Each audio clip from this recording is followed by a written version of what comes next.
tax warning.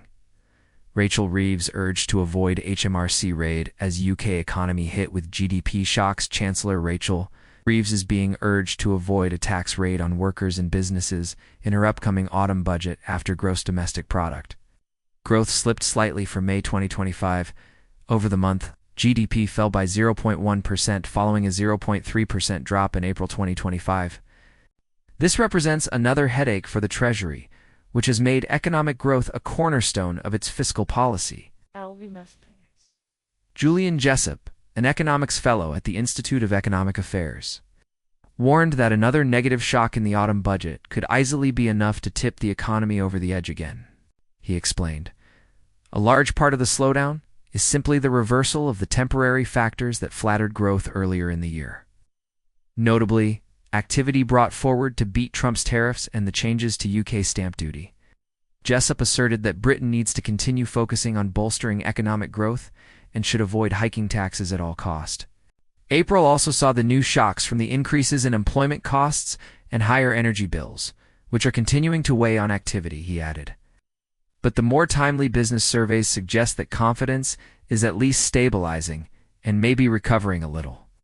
The upshot is that underlying growth is probably around 0.2 to 0.3% a quarter, and an outright recession should be avoided. But this would still be well short of the numbers required to fix the public finances.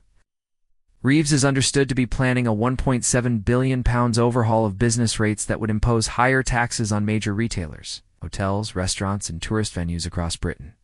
The reforms would scrap the current 40% relief system that saves businesses £1.7 billion annually, The Telegraph reports. Under the new system, properties with rateable values below £500,000 would benefit from a reduced multiplier rate. However, this would be funded by a surcharge on more valuable premises above the £500,000 threshold.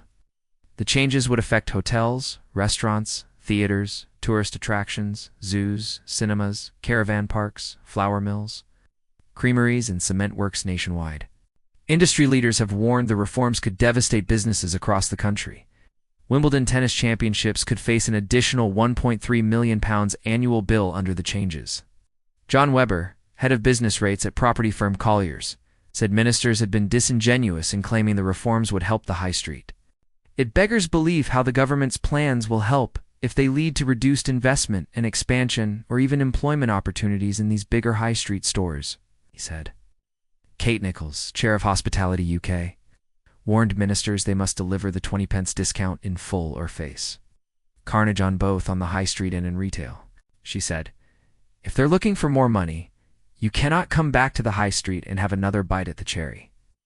If they do, they'll tax us out of existence." Industry sources feared that Chancellor could use the reforms to introduce a stealth tax. By setting the surcharge at the maximum 10p level, whilst offering less than the promised 20p discount. "It's a genuine risk because they're really fiscally constrained," one source said. 7 major retailers, including M&S, Asda Morrisons, Primark, Sainsbury's, Tesco, and B&Q owner Kingfisher, have united to oppose the plans. They have been joined by labor-affiliated union USDO, which warned the reforms risk causing significant job losses. In a joint letter to the Chancellor last month, they cautioned that the plans would negatively impact the jobs market and create a cycle of economic downturn.